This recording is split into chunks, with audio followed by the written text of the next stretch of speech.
É um tema muito relevante, psicologia e marketing. O que que se passa aí na cabeça das pessoas nesse momento, dos consumidores, né? E vamos bater um papo aqui bacana. Vamos lá, Fê? Vamos que vamos. Acho que Vamos. eu sou muito grata, né? Porque eu acho que quando alguém convida a gente para pensar, a gente começa a mexer em alguns botões que a gente não mexeria se a gente não parasse para pensar ali, né? Então, quando a Paula fez esse convite, a gente começou a pensar no que a gente ia conversar. Existe um termo, né, que a gente já estava usando nas organizações, mas que ele vem do exército, que é mundo VUCA, né? O que é isso? Então, quando os exércitos eles começaram a guerrear, a gente fazia era ali a arte da guerra, né? Quando alguém fizer isso, a gente faz assim. Quando o adversário fizer assim, a gente faz daquela forma. Então, hoje a gente não vai dar uma fórmula, já que mesmo dentro da guerra eles começaram a perceber como é que eles iam reagir no mundo VUCA. Onde VUCA quer dizer vulnerabilidade, incerteza, complexidade e ambiguidade. Como é que a gente reage no mundo em que ele está cheio de vulnerabilidade, cheio de incerteza, cheio de complexidade e cheio de ambiguidade. Então esse é um momento onde a gente vai ser muito treinado e é muito importante que a gente possa despertar essas características em nós. Eu acredito, inclusive, que quem usar esse tempo para poder se reequilibrar e se desenvolver vai sair muito na frente amanhã, porque é justamente essas as características do mercado, mas que está nesse momento potencializado. Esse é um momento de muita incerteza, de muita vulnerabilidade, de muita complexidade, de muita ambiguidade. Cada um fala uma coisa, a gente não sabe mais o que deve fazer. Então, como é que a gente se posiciona nesses momentos? E a característica principal da gente se posicionar nesses momentos e da gente poder fortalecer na nossa cabeça é a criatividade. A base da resiliência, né? Resiliência é um conceito da física, que é a propriedade de um material voltar ao seu estado original depois de uma deformação. Então, por exemplo, essa fita aqui, ela é mais resiliente, porque eu dobro ela, ela volta, né? Do que talvez esse lápis, que se eu dobrar, ele vai quebrar, né? Então, ela é a capacidade dele voltar ao seu estado original depois de uma deformação. Mas qual que é a sacada disso? A sacada é que muda-se o estado e não a essência das coisas. Então esse é um tempo que a gente está mudando os nossos estados, que talvez a gente não está conseguindo mais vender do jeito que é, a gente não está conseguindo fazer do jeito que era antes, e todo mundo que tentar fazer da mesma forma que antes não vai conseguir. Então, como a gente pode mudar o nosso estado, mas não mudar a nossa essência? Tem uma frase do Uri Levine, que é o fundador do Waze, que ele fala assim: se apaixone pelo problema e não pela solução. O que ele quer dizer quando ele está falando isso? Ele quer dizer: às vezes a gente se apaixona tanto pelo jeito da gente resolver, que a gente se esquece de resolver o problema. Então, talvez a gente ficou acostumado numa forma de fazer marketing, numa forma de venda, numa forma de mercado, e que esse momento onde o mercado não tá mais desse jeito, a gente já vai falar como é que o mercado tá, a gente começa a se desesperar, porque a gente está fazendo as mesmas soluções. Então, é muito importante que esse seja um momento em que a gente não faça as mesmas soluções, e a gente possa olhar de novo para o problema. Qual é o problema? O que a gente quer fazer para esses consumidores? Então você falou, né, da gente se reinventar, da gente pensar com criatividade. E é uma das coisas que eu falo nas minhas mentorias, que a pessoa às vezes está com raiva. E para ter criatividade não adianta, se não tiver inteligência emocional ali, né? Você falou de resiliência também, a gente não vai conseguir pensar diferente. E na minha mentoria eu falo isso: se você tá com raiva porque você sempre teve uma visibilidade incrível, cliente, porque você era bom e tudo mais, aí vieram as redes sociais. E aí você não se posicionou. Por quê? Porque você já tem cliente pra caramba. Porque você já é conhecido, boca a boca já resolve, e não entendeu do boca a boca virtual. E aí o que aconteceu? Vou dar um exemplo de mercado de casamento, onde eu palestrei, né, pela Zenkel, aqui no Rio e em BH agora. E aí as pessoas vieram falar comigo, o buffet, a casa de festa, o DJ, com raiva daquela estilista que hoje todo mundo quer ela, porque ela tá se posicionando, mostrando seu dom no Instagram. Então, aí apareceu um famoso que adorou, e aí viralizou.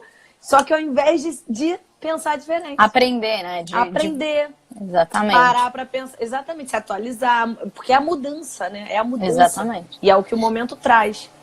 E né? é normal, acho que essa é uma coisa importante, é normal a mudança trazer ansiedade. É normal a mudança trazer insegurança. Então, Fernanda, porque tem muita gente falando, todo mundo falando que a gente tem que fazer curso, que a gente tem que se aprimorar. Como é que eu faço num momento em que eu tô fragilizado? Por isso que eu acho que a primeira característica mental desse momento é a gente voltar para a essência e se pergunta de novo, quais são minhas habilidades? Porque isso ninguém vai tirar de você. Quais são suas habilidades? Volta de novo para a essência das coisas, não pela forma como você tinha resolvido antes. Quais são suas habilidades, né? Outro dia eu assisti uma aula do Geraldo Rufino e ele faliu 4 vezes. E ele fala isso, que ele sempre voltava e lembrava de quem ele era. E aí ele pensava, a hora que um prédio está caindo, como é que eu vou usar essas pedras para fazer cimento de novo, para construir tudo de novo? Então, se a gente puder voltar para as nossas habilidades. Não existe mais Instagram. A Paula Tebet vai morrer? Não. Porque ela vai voltar. Qual é a minha habilidade? Minha habilidade é falar com pessoas. Ela pode falar com as pessoas na praia, ela pode falar com as pessoas com podcast. Ela, entende? A gente precisa voltar para as nossas habilidades originais. Porque se a gente volta para isso, a gente Exatamente. vai falar as circunstâncias a gente não domina, mas como é que a gente faz para a gente se lembrar que tem algo em nós que não está mudando, que é o nosso referencial. Lembra, a gente muda o nosso estado, mas não muda a nossa essência. Esse é o principal princípio da resiliência.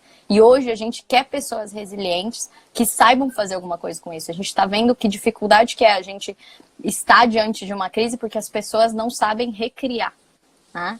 Elas não sabem pensar diferente e aí querem da mesma forma e aí a gente fica assustado com isso. Então, o que vai dar pra gente essa firmeza? A gente voltar para o nosso estado de essência, voltar para as nossas habilidades originais para a gente começar a recriar. E como que tá o mundo agora, então? Como que está a cabeça do consumidor? Acho que é importante a gente poder pensar isso, né? Porque não adianta você querer vender igual. Eu faço parte de um conselho diretivo de uma empresa grande e a gente fez uma reunião logo que começou a crise do coronavírus. E quando eles começaram a pontuar, eles falaram, agora a gente vai voltar para o delivery, né? A gente vai fazer um movimento de e-commerce delivery forte. E aí eu disse isso para eles. Esse não é a questão, não é a forma de entrega sua, delivery ou não. Claro que isso ajuda e isso é para ser feito, né? Tem que ser feito. A gente já está discutindo dentro das empresas forma de higienização do produto, você conseguir mostrar isso para o seu consumidor que está assustado. Mas essa não é a questão principal desse momento. Quando a gente está num momento de crise, de instabilidade, o que acontece com a nossa mente? A gente entra num estado de alerta. A gente, então, está num estado de alerta grande, todos nós. Outro dia, logo que começou a crise, teve uma gritaria no meio da noite, e aí eu acordei meu marido e falei, acho que acharam a vacina. Acho que acharam a vacina. Bom demais. Ladrão não precisa ser. Não, você fica, é vacina. Porque a gente tá dando aquela expectativa que a gente até dorme nesse estado de alerta. A gente tá num estado de alerta grande. Então, a gente não está propenso a comprar. Não estamos, porque quando a gente está num estado de sobrevivência, a gente puxa o freio e a gente não vai explorar.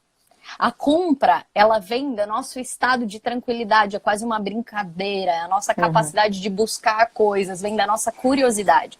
Se você vê um bicho quando ele está acuado, quando ele está com medo, ele não está olhando para as coisas de um jeito curioso, ele está quieto, ele está atento. A gente também funciona assim. Inclusive, o nosso cérebro que mais está funcionando agora não é o nosso cérebro racional, é o nosso cérebro emocional. E principalmente com as nossas emoções, que são as nossas emoções de defesa. O que acontece, então, nesse movimento? A gente não quer comprar. Por isso que se você começar a fazer venda massiva, esse é um momento que você vai perder cliente. Exatamente. Né? Você vai perder cliente, porque as pessoas não querem comprar. É lógico. Mas não que não tem faço? que vender, né? Claro. Mas assim, é isso que você falou. Não pode ser o desespero ser querer vender. É o contrário. É querer ajudar, é pensar no seu cliente, na sua audiência, como a preocupação com eles em especial, para aí sim você fazer ações, né, criativas é exatamente isso que a Paula está falando, exatamente isso. Então, qual que é a ponte para a gente chegar no consumidor nesse momento? Quando alguém está em estado de defesa, o que ele precisa? De alguém que cuide dele, de alguém que defenda ele, de alguém que se preocupe com ele. Só para complementar, ontem eu mandei uma mensagem, eu tenho quase 2 mil pessoas no meu celular de trabalho que pediram para entrar, né, que eu dou dicas gratuitas toda semana. E aí, eu mandei uma mensagem, eu não mandei dica. Eu falei, hoje não é dica, eu queria só dizer que esse momento a gente está junto, vai passar. E força aí, fé, só uma mensagem escrita mesmo, sem arte, sem nada. E aí, muito legal, porque muita gente, claro que não foi nem 1000, mas assim, vou no mínimo citar umas 100, que me mandou assim, cara, precisava, essa mensagem sua precisava. Poxa, Paulinha, você é diferenciada. E não sei o quê. Vários comentários, que assim, eu não vou ficar falando tudo, né, de conversas, de pessoas que às vezes eu nem sei quem é, nem sei, porque tem o Brasil inteiro, gente de fora do país, vários países, que eu não conheço, assim, entendeu? Mas eu sempre tô ali criando esse relacionamento, né? E aí é isso, é a gente colocar nesse momento a nossa humanidade. A nossa humanidade. Então, como a gente faz isso? É a gente demonstrar. Então, palavras como cuidado, ajuda e contribuição é o que vai fazer com que as pessoas possam se sentir cuidadas. Teve alguém até que escreveu, mesmo no ramo alimentício, você também, o ramo alimentício é um momento que todo mundo precisa, mas você vai se diferenciar se você mostrar o seu cuidado nesse momento. Exatamente. Você vai se diferenciar se você não trouxer apenas um produto. Você trouxer mais do que isso. Então, esse é um momento tanto de relacionamento com o teu cliente, quanto de transformar vendas em coisas colaborativas. Então, esse é um momento, inclusive, de você botar a sua cara como a Paula fez. Não é dica, é botar a cara dela. Né? Eu tenho falado isso nas empresas. Até nas grandes empresas, como é que os presidentes podem colocar a cara. Esse é um momento em que a gente precisa saber quem está no comando e sentir segurança em quem está no comando. Porque a gente controla coisas, a gente confia em pessoas. Isso. Né? Então isso é uma coisa super importante. Confia e cria relacionamento, né? Não é com a marca, né? Quem está por trás mesmo da marca são pessoas. Por isso que o tema humanização, né? De humanos para humanos, no LinkedIn, nas company pages, né? Que são as grandes páginas de marca, é o assunto que mais engaja, é a humanização da marca. É mostrar um resultado, uma transformação de cliente, o que o seu serviço ou produto mudou a vida da pessoa, sei lá, um funcionário que trabalha tanto tempo, o que ele faz para a empresa, qual é a história dele dentro da empresa, qual o fracasso que já aconteceu com um desses líderes, né, da empresa que hoje fez com que ele aprendesse. Isso tudo humaniza a marca, né? E a gente vê isso que a Fernanda está falando. É exatamente. Inclusive vai ter uma virada no modelo de vendas, né? Não só desse momento, mas a gente está sendo transformado. Tudo que está acontecendo no nosso psiquismo já começa a fazer a gente funcionar diferente. E vai ter uma virada mesmo no contexto de vendas. Já acontecia algo que a gente estava chamando de economia compartilhada. Né? Economia compartilhada é como o Uber, né? Existe uma empresa e que várias pessoas elas estão se beneficiando dela. Então não é só uma única pessoa, mas o Uber é a maior empresa de transporte, ela não é dona de nenhum carro. As pessoas estão compartilhando naquele modelo de economia. Até a Paula falou do LinkedIn. Eu vou publicar hoje esse artigo que eu escrevi que chama Economia Contributiva. Então, qual que eu acho que é o novo passo da economia compartilhada? Uma economia contributiva. Hoje as pessoas, elas estão percebendo, esse é um momento que a gente ficou tanto na essência, que a gente vai voltar para o essencial. Então, como é que a gente vai voltar a comprar roupa, sapato, artigo de escola? O que vai fazer a gente fazer isso? É o quanto que a gente vai sentir. A gente vai ter que voltar. O que é venda? Venda é moeda de troca. A gente vai ter que voltar a enxergar a moeda de troca. Por isso que os nossos movimentos de venda agora só vão funcionar se eles forem contributivos. Por exemplo, eu recebi de uma empresa um combo de 3 produtos que eu não preciso agora, mas ele estava escrito assim: você quer fazer parte dessa corrente solidária? Se você comprar esse combo de 3 produtos, você está garantindo o salário de uma funcionária. Lindo. Nesse momento que a gente está de atenção, nós também somos movidos, assim como a gente está no movimento de defesa, a gente também está no momento de contribuição. Exatamente. As pessoas estão... Fernanda, o que tira a gente desse lugar? Eu falei isso na live, né, da gestão financeira, que a gente falou com o Gilvan falou um pouco disso também, de outra forma, né, e tal. E aí, eu falei, pô, tô negativa, como todo mundo tá passando aperto, né, tá com conta atrasada. E aí, ontem, eu comprei um monte de coisa. Só que assim, olha o que eu comprei ontem. Eu comprei o presente de aniversário da minha sobrinha, que estava triste porque não ia ter festa. Tava chorando, sei que comprei, mas foi entregar. Inclusive, a mesma coisa que você falou. A ReHap fez um vídeo lindo mostrando como eles estão higienizando toda a embalagem, o balcão onde embrulha, muito legal. E aí entregou. Aí depois eu comprei fralda, para quem teria chá de fralda, que é um amigo meu vai nascer. Paguei um mês de pipoca na escola de Betina pro pipoqueiro, porque era o único sustento dele. Porque eu acho que mesmo que a gente esteja passando dificuldade, óbvio, eu não vou fazer uma compra, uma passagem, nem pode, né? Mas assim, fazer uma coisa grande. Mas eu acho que, assim, coisas que assim, eu não preciso de pouco, eu preciso de muito. Então, assim, ajudar o pipoqueiro um mês, se todo mundo da escola ajudar um mês dele, vão ser vários meses, né? Então, exatamente. assim, mas a gente vai precisar mostrar isso, né? Vai. Hoje a gente não vê por quantas mãos passam o sapato. A gente vai começar a precisar mostrar isso. Quanto que você está contribuindo quando você está fazendo compra? A gente desvinculou as coisas das essências, né? Eu costumo dizer isso. A gente ficou muito mais eficiente, mas a gente reclama de não ter tempo. A gente encurtou distâncias, mas a gente se sente longe das pessoas. Por que isso foi acontecendo? Porque a gente desvinculou da essência. Esse é um momento que vai religar. Por isso que a gente precisa fazer esse movimento para já e para depois. Talvez hoje você não queira ligar. Eu conversei com uma equipe de vendas e até a responsável falou, eu tô me sentindo constrangida de ligar, de fazer telemarketing e ligar vendendo e falando que eu tô fazendo um delivery. E eu disse para ela, mas se você estiver contando que você tá fazendo algo para garantir o trabalho de alguém, você faria isso? Ela falou sim. Eu falei, tá vendo? Tá isso, então exatamente. essa é a mudança.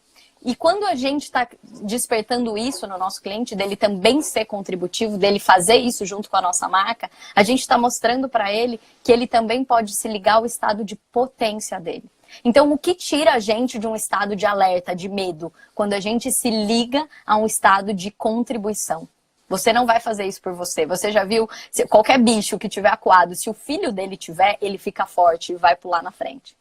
Se você, mãe, tiver com medo, mas a sua filha tiver, você fica forte e fala, filha, vai passar, tá tudo bem. Isso é assim mesmo. A minha sobrinha, quando a gente foi pra Disney, sei lá, uns 3 anos atrás, com a minha sobrinha também, levei ela com 12, 11 anos.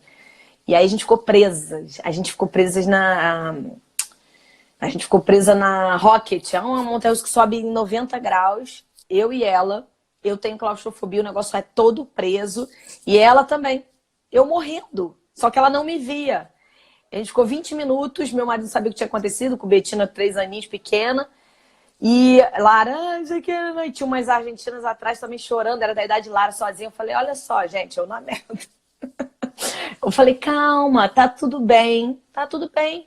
A gente vai falar eles vão trazer a água, daqui a pouco ele vai soltar. Eu muito bolada, morrendo de claustrofobia.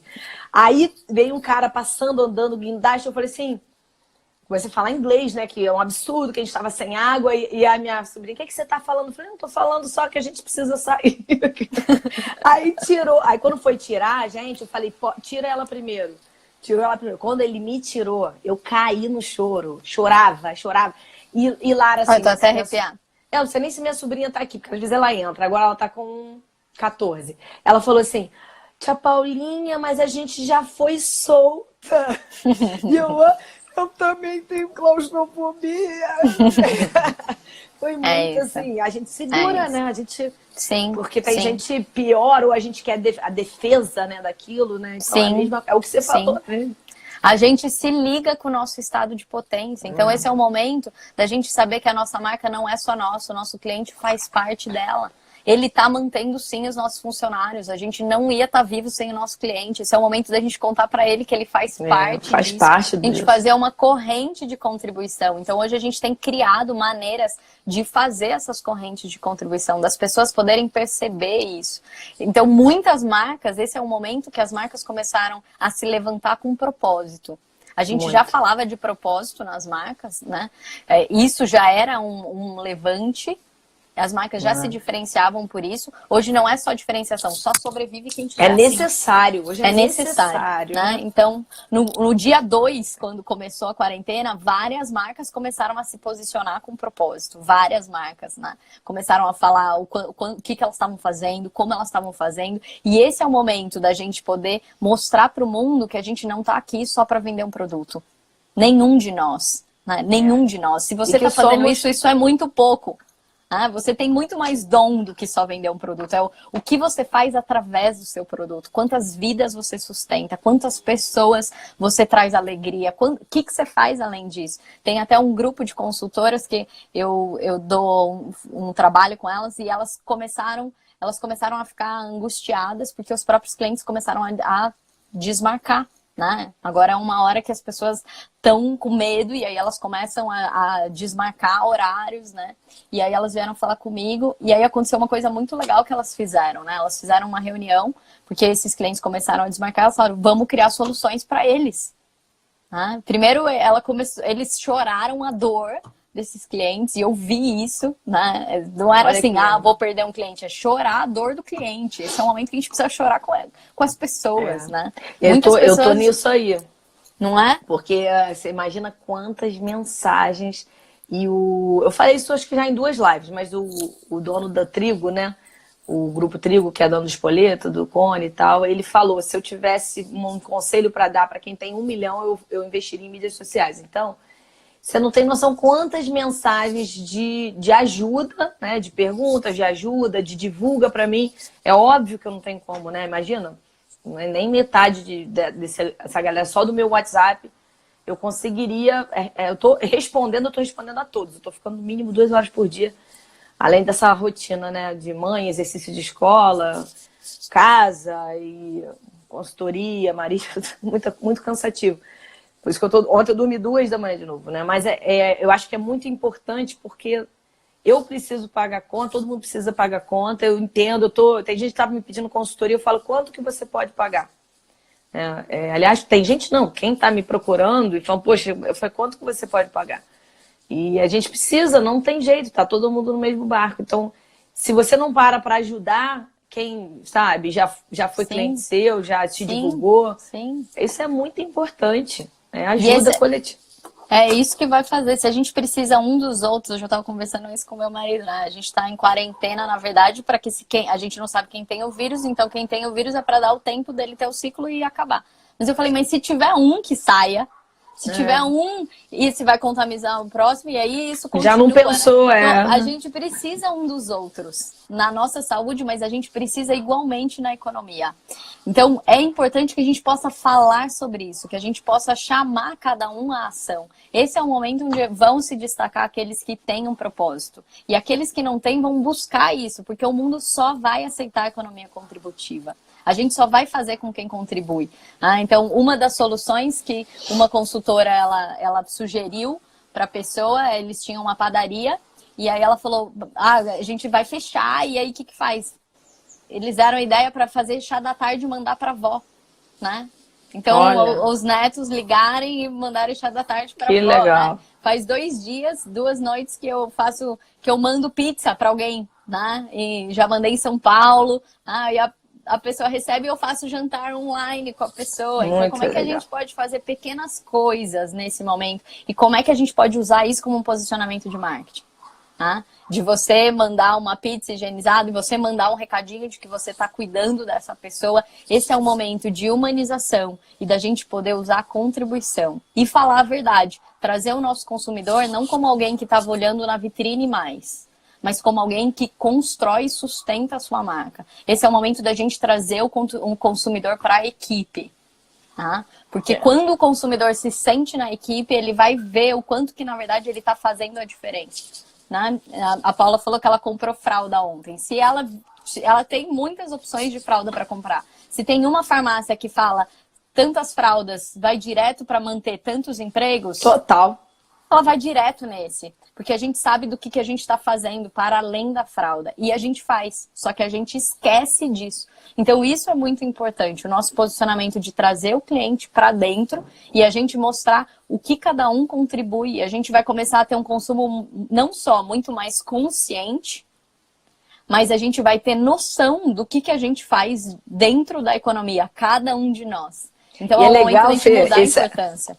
Essa consciência que você fala também, até com os nossos gastos, né, exorbitantes, né? Eu assim, eu nunca fui consumista de verdade. Não tô querendo, eu já tô evoluída, não, né? É uma coisa que, assim, eu não me importo. Se você falar o que te importa, que seria caro, seria viagem. Eu não me importo em ter carro do ano. Acho que eu nunca tive um carro zero.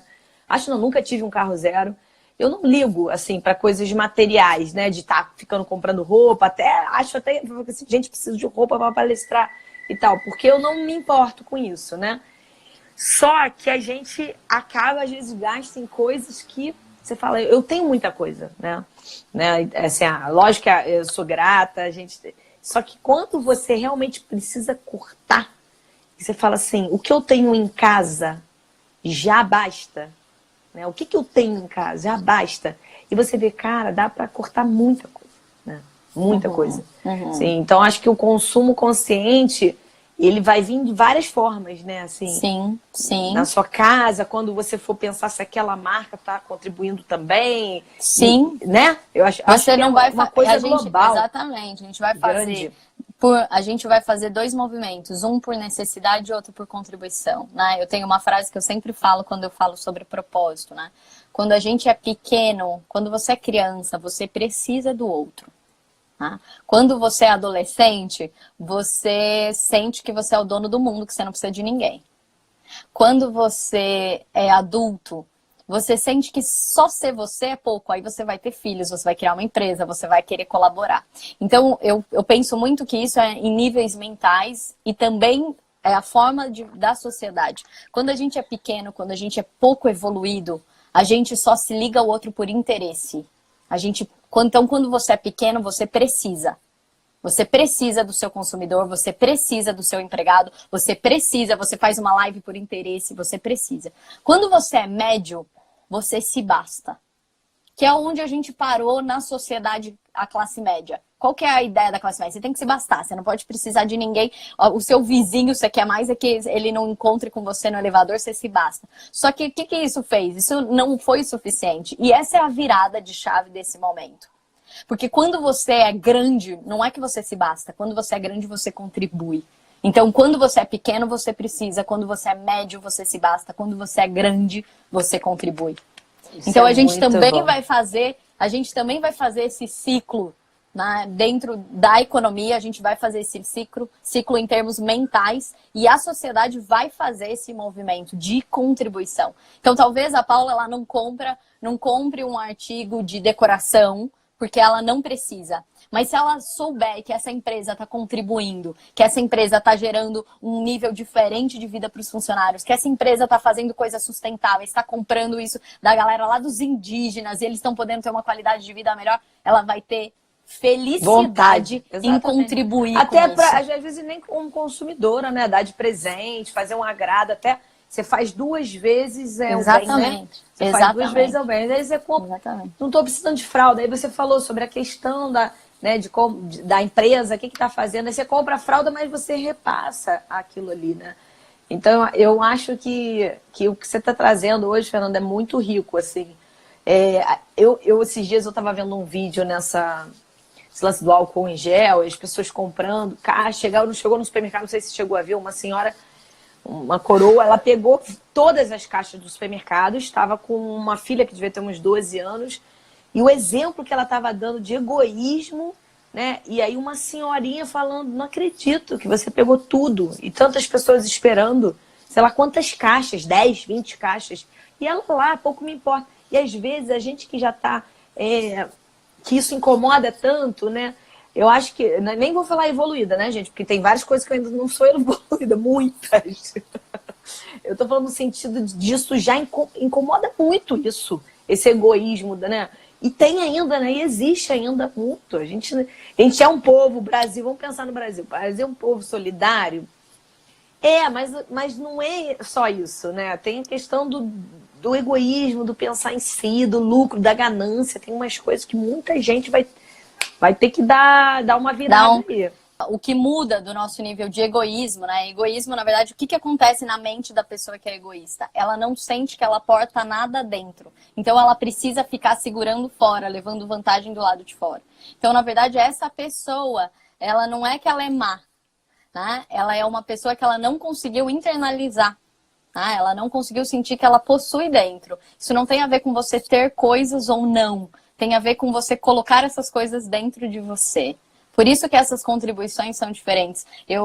Nesse momento, eu pude estar com vários empresários pensando em estratégias nesse momento de propósito.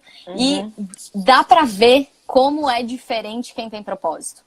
Teve uma presidente de uma empresa que ela falou isso e para mim assim, foi sensacional. Eu falei, nossa, que delícia trabalhar com ela. Ela falou, a minha questão não são números, minha questão não é vendas. Inclusive porque aconteceu isso, né? As pessoas, elas falaram, não sei o que está acontecendo, porque não aumentou no e-commerce as vendas, né? Então, não aumentou no e-commerce.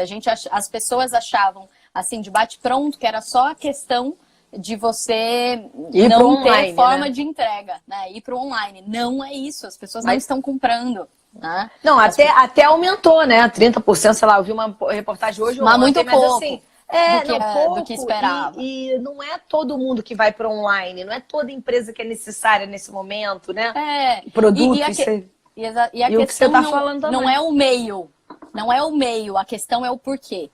Esse é um momento em que a nossa questão não é o como, a nossa questão é o porquê. Ótimo. Né? Então, acho que isso é o principal da gente. E o porquê é a base, né, Fê? O porquê vem do princípio, né? O primeiro, né? É o primeiro de tudo. Primeiro então, se você pilar. não sabe por que você está vendendo, por que você está trabalhando, esse é um momento de você parar e pensar qual é o seu porquê. Né? Então, existe uma pesquisa... Você dá umas dicas disso, Fê? Porque, assim, eu recebo muito... Lógico, eu com não com minha formação de psicóloga como você, mas eu, trabalhando também com muitas marcas, estudando sobre propósito, eu falo da minha maneira, mas eu quero ver seu posicionamento, porque assim, as pessoas perguntam, Paula, não sei como que eu encontro o meu propósito, né? As pessoas perguntam, como que eu encontro? O que que eu tenho que fazer? As pessoas acham que é uma coisa tipo, vou virar Gandhi, Dalai Lama, porque eu tenho uma missão na África. E propósito não é isso, né? Não é você ter uma coisa de, vou abandonar tudo para viver só em função de projeto social. Também não é só isso. Claro que isso é lindo e não é meu sonho. Só trabalhar com o que eu amo, com o que eu faço, com o meu propósito, só ser, né? Eu não precisar ter essa moeda de troca, né, Fê? Só realmente, né? Seria maravilhoso a gente poder fazer sua ação social. Uma pessoa me perguntou, né, Paula, quanto do meu trabalho eu dedicava para o meu propósito, tanto de tempo quanto financeiro. Quanto que era para mim, quanto que era para o propósito. Eu disse 100%. Porque propósito não tem a ver com uma ação social. Isso seria a minha resposta. Quando você falou, eu ia falar junto. Propósito tem a ver com uma ação contributiva. Né? Quando eu chego nas empresas para falar sobre cultura de propósito, os empresários falam para mim, Fernanda, mas aqui não é uma ONG, né? Aqui a gente não é uma instituição de caridade. Eu falo, se todas as empresas tivessem uma cultura de propósito, a gente não precisaria de instituição de caridade. Então, qual que é a grande virada do propósito? Né? Harvard fez uma pesquisa com os maiores líderes de todas as empresas, que são aquelas empresas do feitas para durar. O que elas têm de diferente? Elas são empresas que têm uma cultura de propósito forte, elas têm um porquê. Elas sabem qual é o porquê. Então, essa pesquisa mostra que 100% das pessoas sabem o que está fazendo. Né? Se você tiver alguém que está pregando um quadro, ele sabe que ele está pregando um quadro. 100% das pessoas que não têm deficiência mental sabe o que está fazendo. 60% sabe como fazer. E essas são as pessoas que multiplicam o trabalho, essas são as pessoas que ensinam para os outros. 60% sabe como fazer, então ele consegue multiplicar isso. Então ele vai ter uma empresa, ele vai ter uma escola, ele vai desenvolver isso. Mas só 5% Olha isso, sabe é o porquê. 5%, por quê? 5%. Não sabia que era só 5%. Por que é 5%? Porque isso é muito, muito pequeno, né? Mas por que só muito 5%? Pequeno. Por quê? Porque a gente não aprende a desenvolver isso dentro da nossa cabeça. A gente não aprende. Na escola você aprende o quê? O como e o quê. A gente nem treina o porquê. Hoje tem uma outra pesquisa que fizeram que perguntam para as pessoas, elas dão objetos que as pessoas não conhecem e as pessoas elas falam, a primeira pergunta das pessoas é como usa. A maioria fala como usa. Poucas pessoas perguntam para que usa. Quando você está entrando nas redes sociais, você pergunta para quê? Para que eu estou entrando? A gente não se pergunta o porquê das coisas. A gente não parou a gente tá falando só, não sai na rua, não faz isso. Mas você parou para se perguntar por que você tá fazendo isso? Para quê? O que você vai se colocar à disposição nisso? Então, as pessoas que conseguem os 5% são aquelas pessoas que têm inteligência emocional e que voltam para esse lugar. Mas qual que é a grande questão e por que isso é tão importante no marketing? A gente está falando de psicologia em marketing. Por que isso é tão importante no marketing? Porque em neurociência a gente estuda que o nosso lugar de tomada de decisão está no nosso sistema límbico, que é onde estão as nossas emoções, não é o nosso sistema racional. Então você acha que a pessoa está comprando o seu produto, mas ela não está comprando o seu produto, ela está comprando a ideia que esse produto vende, né? Então, eu falo isso, compramos ideias e não produtos. Você vai no supermercado e você não faz degustação, você não está comprando aquele produto, você está comprando a ideia que esse produto vende. Por isso que esse momento de economia contributiva vai ser tão importante você saber qual é o seu porquê. E a Paula falou, como é que eu faço para saber qual é o meu porquê? Né? Não tem a ver, propósito não tem a ver com você ter que fazer uma ação social ou ser o Gandhi. Né? Por que o Gandhi tem propósito? Por que Martin Luther King tem propósito? Por que a Pampers tem propósito? Por que a Pampili tem propósito? Por que a gente está falando de marcas? Por que a Reserva tem propósito? Por que o Rock in Rio tem propósito? São empresas que elas não estão vendendo um produto. São empresas que elas sabem o que elas querem fazer através do produto. Então, uma das coisas que a gente deve se perguntar é o que eu quero levar através do meu produto? O que eu quero fazer? E aí tem o maior pensador da Bright House, que começou a trabalhar propósito nas empresas, ele fala uma coisa muito importante. Ele diz assim, os frutos estão nas raízes. O que quer dizer isso, né? Quando você pega uma semente de laranja, ela não se parece com a laranja, ela não se parece com a árvore da laranja, mas já tá lá a laranja. Então você deve se perguntar para que você começou o seu trabalho. Você precisa voltar lá. A gente precisa voltar para esse lugar. Então, quando eu faço, por exemplo, um coaching para focar no propósito de algum lugar, ou quando eu vou criar uma cultura de propósito na empresa, eu leio e eu entrevisto as pessoas para entender o para que elas começaram aquilo, qual foi a essência das coisas, qual era o yes do fim do dia delas, e começo a entender o que de fato valia. E se você falar, Fernanda, eu fiz isso porque eu estava desempregada e eu estava desesperada, e a gente vai começar a fazer uma virada de chave, porque algumas das nossas ações não são feitas por escolha, são feitas para a gente se livrar de situações. Então, toda vez que a gente está fazendo algo para se livrar de uma situação, a gente não está fazendo escolha. Portanto, não tem propósito. Não tem propósito. Por isso que essa é uma virada de chave. Tá? Então, tá bom, mas a Paula falou, eu preciso do dinheiro, Fernanda, então eu não vou ter propósito nisso que eu estou fazendo. Tá? Não tem problema você precisar do dinheiro. Nós somos seres humanos e dinheiro é moeda de troca. Moeda de troca. Ela não precisa ser A gente não precisa endemonizar o dinheiro. Ao contrário, ele é uma moeda de troca importante. Eu sempre penso isso. Todas as pessoas que me contratam não investem só na Fernanda, mas na minha causa. Porque eu vou mudar pouco o meu estilo de vida. Existem pesquisas que mostram isso. Se você ganhar 10 mil ou 100 mil, o que vai mudar é o carro que você vai entrar. Talvez você vai entrar num carro simples e outro você vai entrar num carro importado. Que a primeira vez que você entrar, você vai sentar, que legal, depois você até esquece. Depois mas acabou. Os dois te levam. Os dois têm ar-condicionado, né? Sim. Então, existe uma faixa. Quando legal. a gente sai da faixa de sobrevivência, existe uma faixa que muda pouco o seu estilo de vida. Mas dependendo do seu tamanho, a sua causa pode alcançar muito mais, né? Hoje eu estou ajudando uma empresa com campanhas de propósito que ela tem um canal que tem 1 milhão de pessoas inscritas no canal dela do YouTube. Olha o tamanho da causa dessa empresa. Né? Olha o tamanho da causa. Então, quanto maior você for, mais pessoas você acessa, mais você consegue ajudar. Uma outra empresa acabou de criar agora, o propósito deles é o cuidado. Acabou de criar agora uma escola para coletores de lixo. E eles estão alfabetizando essas pessoas, eles estão podendo transformar essas pessoas. Então, isso muda. Que lindo. Isso Exatamente. muda, né? Então, se você, do pequeno e do grande, você pensa o que você pode contribuir. Olha para os seus dons. Tem uma senhorinha que eu conversei esses dias, ela tem 88 anos, ela me disse, olha, vão ter que me explicar, Deus vai ter que me explicar por que levou todo mundo e não me levou. Por que eu continuei aqui? Né? E eu respondi para ela... Oh, meu Deus! Essa é a última história, né? E eu respondi para ela, olha para os seus dons.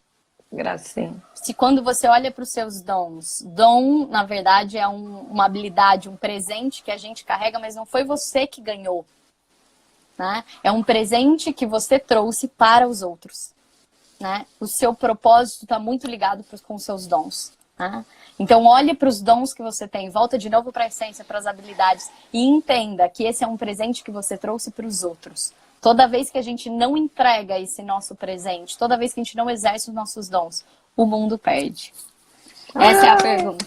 Né? Se você lindo, tem propósito, o que o mundo perde se a sua empresa parar de funcionar? O que o mundo perde se você Empresa, parar de você, marca, exatamente. tudo que você faz, o serviço que você criou, né? Você... Sim, sim. Muito lindo. Fernanda arrasa, né, gente? Dá vontade de escutar a Fê o dia inteiro. Amiga, obrigada, tá? Fernanda. Obrigada a você, gratidão, gente. Eu também sou muito grata e feliz de ter você pertinho, ensinando a gente. Aê! Aê, valeu galera. Pessoal. Obrigada. Obrigada. Um Beijo pra vocês. Um ótimo dia aí. Tchau, tchau. Tchau, tchau.